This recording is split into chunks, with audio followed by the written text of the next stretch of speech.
Maždaug prieš mėnesį Vilniaus dailės akademijos piešinių parodoje buvo sugadinti kai kurių studentų darbai.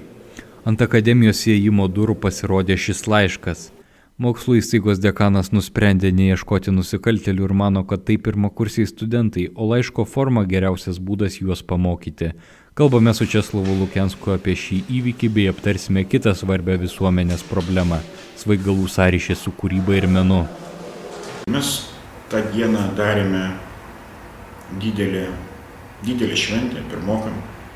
Buvo paskaitos, prezentacijos, atvira šventė, buvo mišios, buvo eisena Vilniaus gatvėmis, buvo tiesiog linksma. Ir ta proga buvo atidaryta mūsų visos akademijos taip sunkiai padaryta piešinių paroda konkursas.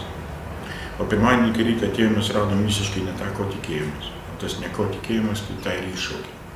Tai žodžiu, žmonės, kurie atsirado iš vidurinės mokyklos, tai manau, kad tai buvo pirmakursiai, kurie nelabai suprato ir nelabai matyt koordinavo savo veiksmų, tai prasme negalėjo jų net sukontroliuoti, jie padarė tokius dalykus, apie kuriuos nenorėčiau kalbėti. Gerbiamas mokytojas Alfonsas Andriškevičius kartą mano kuruojamai grupiai studentų, dar jaunų labai, pasakė, tai ką išėjo kavai, čia reikia jaunimą mokinti, gerti, o nedrausti jiems. Tai jis buvo tikrai teisus. Tačiau šalia esantį mano kolegį pašoko iš salės ir paklausė, kaip jūs, tipo profesorio, taip leidžiate savo. Tačiau jis buvo teisus, reiškia, baimė ir draudimai šitoje vietoje yra nepakankama jėga arba energija, kuri galėtų pakeisti vidinio žmogaus nekultūrą. Tai yra toksai, sakyčiau, toksai lengvas saviapgaulės modelis. Reiškia, truputėlį apsisvaigina, žmogui atrodo, kad jam kokios tai kūrybinės mintis galbūt greičiau ar lengviau ateina. Tačiau tai yra toks trumpalaikis ir saviapgauliškas dalykas, kad praėjus kiek tai laiko gali žmogus pažiūrėti kaip visiškai nepakankamą savo formą ar būvį ar būtį, reiškia. Aš galvoju, kad apsisvaiginimas turėtų būti vidinis, reiškia.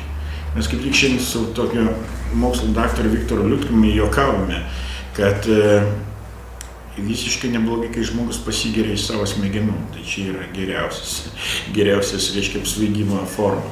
Aišku, dažnai būna apsvaigti galima nuo tam tikrų kultūrinių poveikių, tarkim, ar nuo gerų garso konstrukcijų, aš jau nekalbu apie muziką, bet yra, ta prasme, puikus kažkokie projektai, kurie iš tikrųjų mus priverčia, gerai ta žodžio prasme, mūsų smegenys apsvaigti nuo kokio tai pasiekimo. Kadangi menininkai bando galvoti kaip revoliucionieriai, ne?